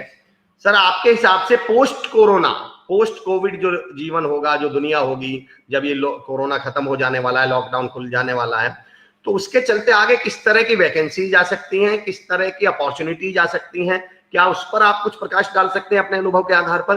क्या कुछ बदलाव होगा दुनिया में, जिंदगी में पोस्ट कोरोना, कोरोना के बाद होगा? हाँ, कोरोना के बाद की जो लाइफ है, वो अभी जो अपनी सोशल लाइफ है उससे बिल्कुल अलग होगी। एक बात मैं निश्चित रूप से कह सकता हूं, अगर हमें सरवाइव करना है, अगर हमें रहना है, तो ये जो पुराना तरीका है उसमें निश्चित रूप से बदलाव लाना पड़ेगा। ये कल मैं जो बाहर के डॉक्टर्स की एक चर्चा चल रही थी आज तक पे, जिसमें 7-8 डॉक्टर्स थे, उनकी बात का भी नेट निचोड़ यही था कि अपनी जो दिनचर्या घरों में या सोशल सर्कल में होती थी, उस दिनचर्या को आपको दूसरे तरीके से डेवलप करना होगा। इसका तात्पर्य ये कतई नहीं है कि हम दूसरों से संवाद ही छोड़ दें, संवाद के तरीके नए बनाने पड़ेंगे आप। मैंने जैसे पहले ही कहा कि आपको कि हाथ मिला के और बिल्कुल फेस टू फेस जाके या पास में जाके बात करने का जो तरीका है वो आपको चेंज करना होगा। संवाद जरूर बनाए रखें, एक दूसरे का संबल बनाए रखें, एक दूसरे के साथ जानकारी शेयर करें। इससे न केवल सामने वाले का मनोबल बढ़ेगा, आपका खुद का भी बढ़ेगा। पर एक दूसरे के घर जाना कोई जरूरी नहीं है। आप चले जाएंगे तो उसको भी एक एम्बैरेसिंग सिचुएशन में डालेंगे, क्योंकि कोई धक्के दे के तो घर से निकाल नहीं सकता। पर आप उसके लिए, अपने स्वयं के लिए तो संकट खड़ा कर ही रहे हैं, उसके लिए भी संकट खड़ा कर रहे हैं। अब कभी भी पोस्ट कोरोना मान लीजिए मॉल्स खुलते हैं, वो खुलते हैं तो वहां पे डिसिप्लिन तरीके से रहिए। क्यों बनाइए तो थोड़ी डिस्टेंसिंग रखिए। सोशल डिस्टेंसिंग वाली जो कॉन्सेप्ट है वो कोरोना के बाद भी आपको रखनी पड़ेगी। जीपी सर, मैं इसको कुछ ऐसे भी देखता हूं। एक मेरा बड़ा पसंदीदा शेर है कि हमने जाना तो हमने ये जाना, जो नहीं मिला बस वही खूबसूरत है। देखिए, एक बात सोच के देखिए, हम लॉकडाउन से पहले क्या शिकायत किया करते थे दोस्तों, रिश्तेदारों से कि यार तुम मिलते नहीं हो, मिलने नहीं आते हो, आजकल तो तुम्हें हमारी पड़ी नहीं है। और लॉकडाउन लग गया तो कैसी बात कर रहे हैं, नहीं सर रिश्तेदारों से नहीं मिलेंगे तो कैसे होगा। क्या आप लॉकडाउन से पहले मिल रहे थे? लॉकडाउन से पहले भी आपका दोस्त यही शिकायत कर रहा था, 2 साल मिले हो गए, 3 साल, तब आपको आफत नहीं आ रही थी मिलने की। पर अब पता नहीं इनको क्या लग रहा है कि अब जरूर मिलेंगे, अब तो कुछ भी हो जाए अब जरूर मिलकर मारेंगे। ये ह्यूमन टेंडेंसी भी है कि आदमी वो काम करता है जिसके लिए मना किया जाए। सर, कपिल दुआ सर हमारे साथ जुड़े हुए हैं, वो कह रहे हैं अति महत्वपूर्ण तथ्यों पर चर्चा की जा रही है, आपके सफल प्रयास पर बधाई। Thanks to GP sir and Shri Kushal Das university Hanumangarh. Doctor Kapil Dua, principal Chaudhary Motaram Meel memo, college of education Nirvana Suratgarh Shri Ganganagar से आपको धन्यवाद बोल रहे हैं सर, बहुत बहुत शुक्रिया। मोहित झाम साहब जुड़े हुए हैं, thanks to SKD university and GP Singh sir, आप जो स्टूडेंट्स को ऑनलाइन फैसिलिटी और इंफॉर्मेशन अवेलेबल करा रहे हैं, थैंक यू सो मच। मैं तमाम लोगों का धन्यवाद करता हूं, बहुत बहुत शुक्रिया करता हूं। लास्ट में हम इसके क्लोजर की तरफ बढ़ रहे हैं सर। लोकेश दादरवाल सर पूछ रहे हैं, thank you SKD university, I want to ask a question to GP sir, BSc B Ed first year का एग्जाम होंगे, अगर होंगे तो कब होंगे? इसका जवाब दिया जा चुका है लोकेश सर, सर कई बार दे चुके हैं सर। इसको फिर भी एक लाइन में आप बोल सकते हैं क्या? कुछ लोकेश जी ने सवाल पूछा है। बीएससी बीएड के एग्जाम 30 जून से पहले होने की कोई संभावना नहीं है। जुलाई या अगस्त में इसका निर्णय किया जाएगा। संबंधित जो विश्वविद्यालय sir, are K Pandit sir आपसे मिलकर ये कह रहे हैं कि अमर सर आपसे, कह तो वो मुझसे रहे हैं पर आपकी वजह से कह रहे हैं कि आपसे एक और निवेदन है कि जो सकारात्मक ऊर्जा का संचार आपने इस विकट परिस्थिति में किया है वो अब यहीं तक सीमित ना रहे, ऐसे विद्वान व्यक्तियों का सानिध्य और विचार हमें बार बार मिलता रहे, ऐसी हमारी कामना है। Rajiv Parashar KVM TT college से बोल रहे हैं, क्या बात है, बोलिए, बहुत बहुत शुक्रिया जी। जीपी सर, मेरा एक सवाल यही था, अच्छा सर, ये जो हमारा 1 year B Ed, 2 year B Ed, 4 year B Ed, integrated B Ed, sir इसमें कुछ अंतर होता है क्या, और क्या अंतर होता है बेसिकली? हाँ, इसमें अंतर ये है कि जो 2 ईयर बीएड है, जिसमें बच्चे बीएससी, बीकॉम और बीए की डिग्री लेने के पश्चात जाते हैं, बेसिकली उन्होंने ये लाइन चुन ली है कि टीचिंग को ही कैरियर बनाना है, इसका मूल ये है। और जो बीए बीएड, बीएससी बीएड, यहाँ बच्चे के साथ क्या है कि ओपनिंग जो है वो बिल्कुल ब्रॉड हैं। ब्रॉड ये है कि वो उसको 4 साल के अंदर डिग्री मिल रही है, वो चाहे तो एजुकेशन की तरफ चला जाए और चाहे तो कॉम्पिटिटिव एग्जामिनेशन जितने भी हैं, आरएएस है, आईएएस है, फॉरेस्ट के हैं, मैं कह रहा हूं कि इस दुनिया में बहुत सारे ऐसे परीक्षाएं हैं जो बच्चों को पता ही नहीं होती हैं, क्योंकि हिंदुस्तान में क्या होता है कि अपने जो आसपास का परिवेश है उसको देख के बच्चा फॉलो करता है, उसका खुद का क्या कैलिबर है उसके आधार पे वो निर्णय नहीं करता और उस परीक्षा के लिए वो कोशिश नहीं करता है। तो इसलिए बच्चे को ये नॉलेज भी सर्कुलेट होनी जरूरी है कि बीए बीएड और बीएससी बीएड एक ऐसा कोर्स है जिसमें आपका 3 साल तो नॉर्मल डिग्री में लगता ही लगता है, 1 साल जो एक्स्ट्रा लग रहा है उस 1 साल का बेनिफिट ये है कि आपको एजुकेशन की जो एंट्री की एलिजिबिलिटी है वो मिल जाती है। मतलब आप सेकंड ग्रेड के अंदर भी कॉम्पीट कर सकते हैं, साथ ही साथ आप आरएएस, आईएएस, फॉरेस्ट सर्विसेज या जितनी भी परीक्षाएं होती हैं जो डिग्री बेस्ड होती हैं, वहां भी ये डिग्री इक्वली वैलिड है। कुछ लोग इसका भ्रम यूं फैलाते हैं कि भाई अब आपने तो ये बीए बीएड कर लिया है तो आप एमए नहीं कर सकते। ये गलत है, आप एमए कर सकते हैं, चाहे जिस विषय में कर सकते हैं। बीएससी बीएड किया है तो जो आपने सब्जेक्ट पढ़े हैं उन विषयों में आप एमएससी भी कर सकते हैं, और अगर आप बीएड के आधार पे एमएड करना चाहते हैं तो भी कर सकते हैं। मतलब आप अपना जो निर्णय लेने के लिए आपके पास पूरे 4 साल का समय है और आप स्थिति के हिसाब से मार्केट को एसेस कीजिए कि भाई मार्केट में किस चीज की डिमांड आने वाली है। अगर आपको लगता है कि एजुकेशन की डिमांड आने वाली है एमएड कीजिए, अगर आपको लगता है कि नहीं मैं तो एमएससी करके अच्छा कर पाऊंगा कीजिए। ये है। यहाँ पर एक बहुत महत्वपूर्ण लाइन बोली है सर, मैं चाहता हूं तमाम स्टूडेंट्स इसको सुने। एक तो आपको ये क्लियर हुआ होगा कि इंटीग्रेटेड बीएड का फायदे क्या है, बेनिफिट्स क्या हैं, लेकिन सर ने बोलते समय एक वर्ड यूज किया, ध्यान दीजिए, किस चीज की डिमांड आने वाली है। सर मैं जीपी सर आपकी इस बात के लिए विशेष तारीफ करना चाहूंगा। दरअसल लोग कहते हैं किस चीज की डिमांड है, पर आपने क्या बोला, किसकी डिमांड आने वाली है, क्योंकि जिसकी डिमांड है यानी अब वो जाने वाली होगी। आपको वो काम के बारे में सोचना है जिसकी आने वाली है, ताकि वो 10-5 साल 15 साल चले। जी जी, बहुत बड़ी बात आपने कही है, बहुत बड़ी बात आपने कही है। कोर्स वो चुनिए, जवान कोर्स मत चुनिए, क्योंकि जो जवान हो चुका है वो बहुत जल्दी बुढ़ापे की तरफ जाने वाला है। आप बाल्यावस्था का कोर्स चुनिए, क्योंकि अब वो जवानी की तरफ जाएगा। बहुत बड़ी आपने ये मैसेज दिया है हमारे साथियों को। सर सुशील गुप्ता जी कह रहे हैं पीटीईटी के बारे में सारी क्वेरीज क्लियर हो गई हैं। Thanks GP sir and SKD uni Baba, KSD uni Baba Narayandas group of education Neemka Thana से। AV Jain, no doubt due to corona the processing of BSc and BEd और BEd will be different. We all should work as a team to cope up the situation. Thanks to SKD and GP sir, such a motivational teacher. Sanjay Aroda Jain, Girls College Shri Ganganagar. क्या बात है, thank you so much, thank you so much GP sir. हम विदा लेने से पहले मैं एक चीज जरूर आपसे जानना चाहूंगा। आप खुद एक टीचर हैं सर, क्या बदलाव देखते हैं आज से 30 साल पहले की टीचिंग में और आज की टीचिंग में, और क्या टीचर्स को, स्पेशली टीचर्स को अपग्रेडेशन और बदलाव के ट्रांसफॉर्मेशन का क्या मैसेज देना चाहेंगे सर आप?